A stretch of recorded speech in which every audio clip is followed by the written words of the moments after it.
Good morning everyone, আমার চ্যানেলে সবাইকে ওয়েলকাম। দেখো, আমি আজকে একটা কাতলা মাছের রেসিপি তৈরি করছি। ধনেপাতা কালো জিরে দিয়ে কাতলা মাছের একটা দুর্দান্ত রেসিপি করছি।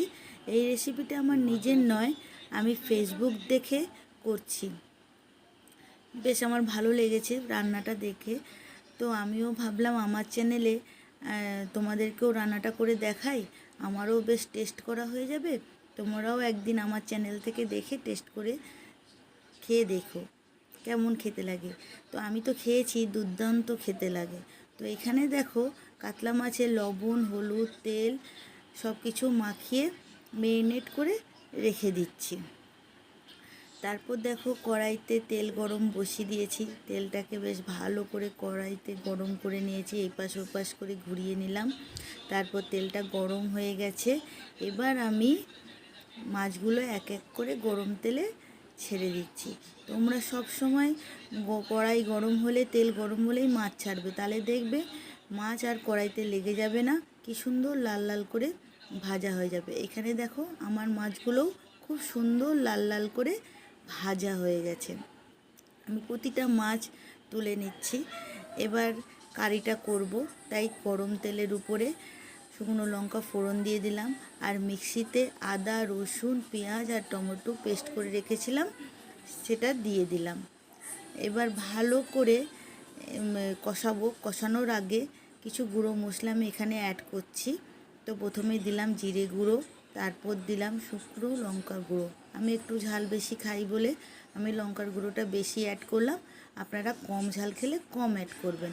আর দিলাম হলুদ গুঁড়ো, আর দিচ্ছি টেস্ট অনুযায়ী লবণ। এবার ভালো করে আমি নেড়ে চেড়ে নিচ্ছি। দেখো, ভালো করে আমি নেড়ে চেড়ে নিচ্ছি। এবার ঢাকা দিয়ে আমি কষাবো যতক্ষণ না মশলা থেকে তেল বেরোয়। এবার আমার মশলাটা থেকে তেল বেরিয়ে গেছে। এই সময় আমি অল্প একটু দই ফেটিয়ে রেখেছিলাম, সেটা দিয়েও আমি একটু খুন্তি দিয়ে ভালো করে নেড়ে চেড়ে নিচ্ছি। তো হালকা টেস্ট অনুযায়ী, যেহেতু আমি টক দই দিয়েছি, একটু টক টক ভাব যাতে বেশি না হয়ে যায়, টমেটোও দেওয়া আছে, তাই জন্য আমি অল্প একটু চিনি দিলাম এখানে টেস্ট ব্যালেন্স করার জন্য। তারপর ঢাকা দিয়ে খানিকক্ষণ কষালাম। আবার ঢাকাটা খুলে এখানে দেখো, আমি সবুজ কালারের যে জিনিসটা দিলাম সেখানে আছে ধনেপাতা আর কালো জিরা বাটা, সেটা দিলাম। আর দুটো তিনটে গোটা গোটা কাঁচা লঙ্কা দিলাম। তো আমি বলেইছিলাম আমি একটু ঝাল বেশি খাই। তারপর ভালো করে আবার মশলাটা ঢাকা দিয়ে কষিয়ে নিলাম। কষানোর পর যখন তেলটা ছেড়ে এসছে, তখন আমি প্রতিটা ভাজা মাছ দিয়ে দিলাম মশলার উপরে, দিয়ে একটু এই পিঠ ওই পিঠ করে ভালো করে মাছগুলোকে মশলা মাখিয়ে নিলাম।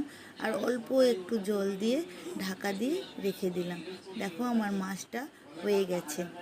তো রেসিপিটা তো আমার হয়ে গেছে। তোমাদের আমার এই রেসিপিটা দেখে যদি ভালো লাগে, অবশ্যই লাইক, শেয়ার অ্যান্ড সাবস্ক্রাইব করবে, আর কমেন্ট সেকশানে জানাবে রেসিপিটা কেমন।